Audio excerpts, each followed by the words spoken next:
Hey everyone, back again. Today I'm going to talk about Gilles Deleuze and Félix Guattari's critique of Noam Chomsky from their 1,000 Plateaus, specifically the chapter titled The Postulates of Linguistics. And I thought this would be appropriate. Last week I did the whole Chomsky thing, so let's just continue down that route. Now before jumping into it, hi, I'm David. I try to explain philosophical concepts and ideas in ways to make them accessible to you. So if you're new here, you go and check out my 300 episodes I already have up. If you're interested in that, you can subscribe and see videos I release every single week, sometimes twice a week. If you found this in a podcast platform, you're going to be able to find the video on YouTube if you're into that. If you found this on YouTube, you're going to be able to find it on a podcast platform where it'll just be audio.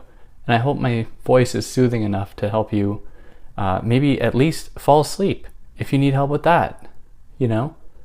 But yeah, do all those things, subscribe, it would help me out a lot. And without further ado, let's cover Deleuze and Guattari's critique of Noam Chomsky's linguistic theories. So this is coming out of the chapter, The Postulates of Linguistics from 1,000 Plateaus. Now I've covered the whole book on this channel, and if you are interested in that, you can go and listen to the many episodes I've done on that. But for now, I just want to talk about the issue that Deleuze and Guattari have with Chomsky's linguistic theories, which I'll cover here. Now, in their chapter, they stage an engagement or kind of dialogue between Noam Chomsky and another linguist named William Labov. And to put it really simply, Chomsky's idea is that all languages have universal invariants that do not change from language to language or within languages. And these are fundamental principles that guide all languages, be they syntactical codes, be it the organization of sentences. So in English, you have subject, verb, noun. So David walks to the beach would be a standard English sentence. That is David being the subject, walks is the verb that the subject is doing to the beach being the area or the noun. And so in this case, there are other elements to it as well, but just within English, for example, that is just one potentially universal element of the language as being a sign of proper English. So Chomsky's project is unraveling these, trying to find out what these universals are. Now Labov, might be pronounced Lebov, but Labov in any case, on the other hand, suggests that there are no universals within language, and instead what there are variations. And these variations are really the only guiding universal principle that we can actually discern from languages. So to put it within Deleuze and Guattari's own language, they suggest that Chomsky's approach is tantamount to the arborescent approach to language, whereas Labov's is more of a rhizomatic approach. Now, I say that, I'm going to problematize it a little bit, but the idea here is that for Chomsky, he's trying to reduce all differences to a similar universal system. And they use the image of a tree here to really convey that, hence arborescence, referring to trees, tree-like structures.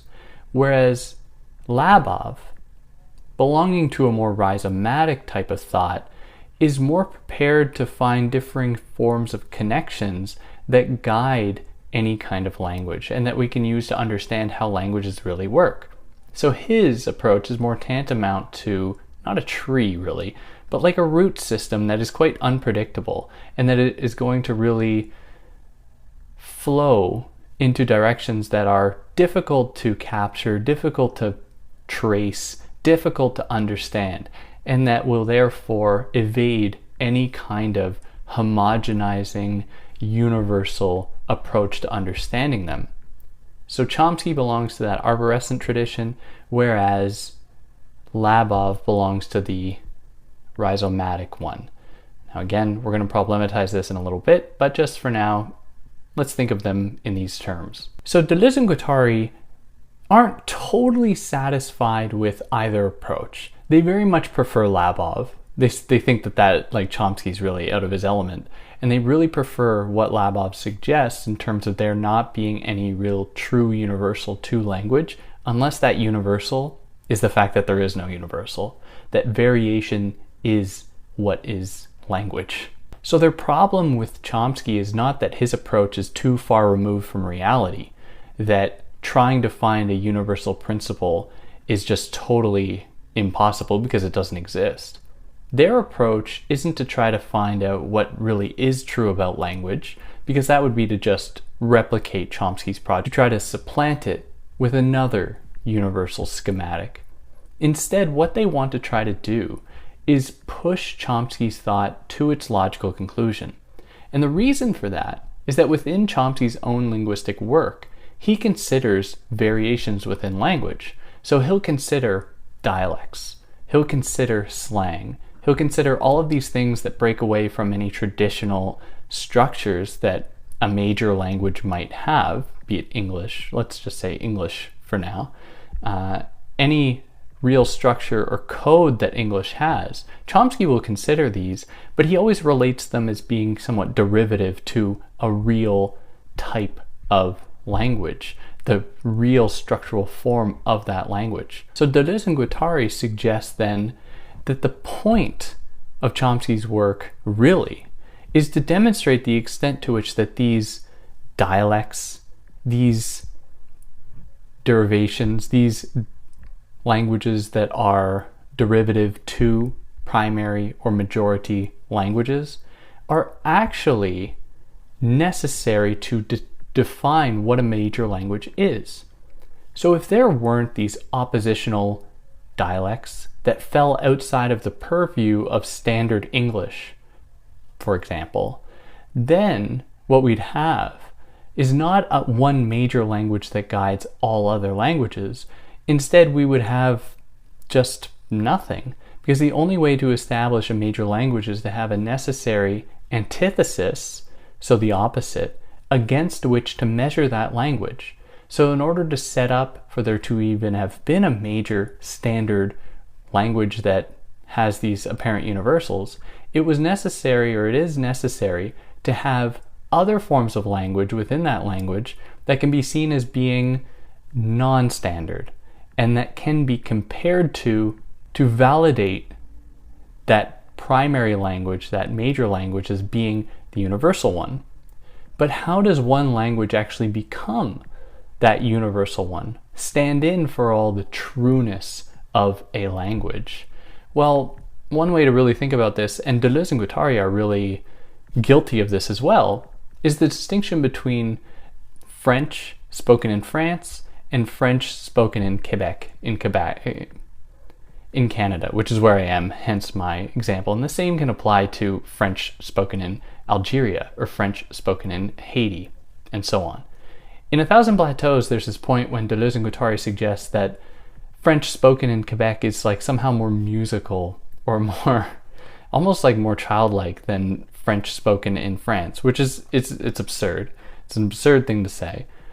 But what they're doing here, and this is a problem in their work, I find, is that they're actually replicating the same problems that they raised with Chomsky to suggest that there is this, kind of tacitly suggest that there is this original true French, and everything else is special in some way, being more musically inclined, being more infantile, not having the same kind of attachment to the major French language.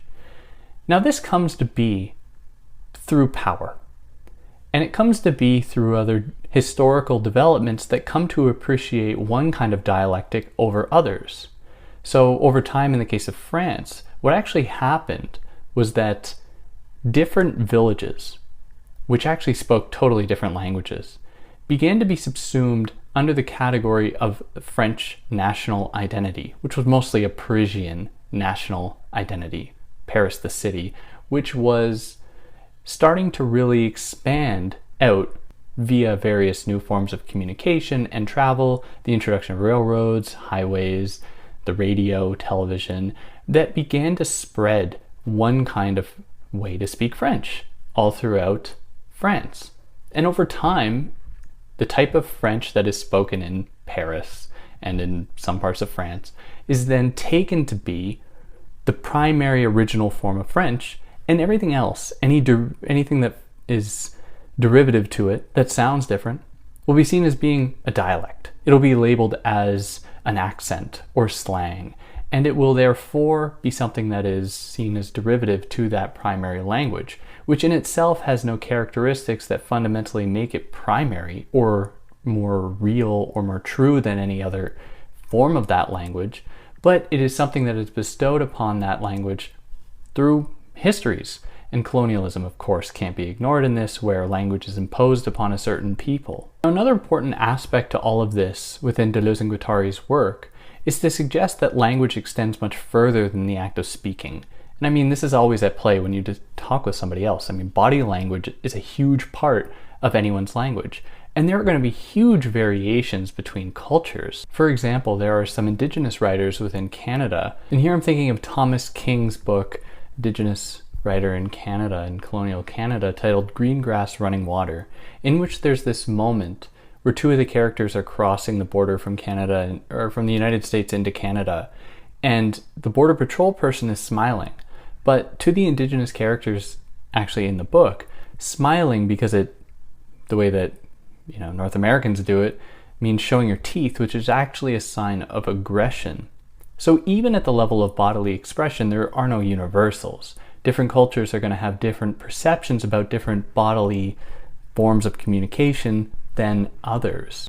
And there's another really cool book. It's called How Emotions Are Made, that studies this phenomenon. How different cultures have different perceptions of smiling, of crying, of anger, how they internalize these messages, these languages differently than other cultures and other people. So the primary thesis here for Deleuze and Guattari is that there are no languages per se. There are only dialects.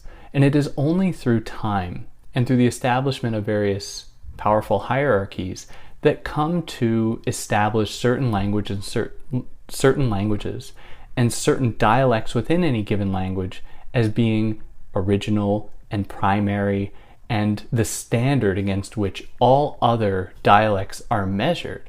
And Chomsky is just victim to this. Chomsky just understands all languages as being measured in accordance with what is the dominant form of that language, like measuring how people in Haiti speak French compared to how people in France speak French, as though French-speaking people in France are somehow more legitimate than French-speaking people in Haiti, or Spanish-speaking people in Mexico as being less legitimate than Spanish-speaking people in Spain. And again, it's important not to even homogenize these other dialects or any dialect. And it is important to acknowledge that even within anyone's given dialect, we put on many different masks when we discuss with anyone, when we talk to anybody, when we engage with anyone. When I go to the grocery store, I'm a different linguistic person than when I am when I'm in a conference at a university, or when I talk to all of you. I talk incredibly differently. All of my mannerisms will change. The inflections in my voice will change. And I'm speaking the same language in all of these settings. So the point here is to acknowledge that following Deleuze and Guattari's primary thesis of 1,000 plateaus, we are all multiple. And every language is multiple, without any one of them being more primary than any other.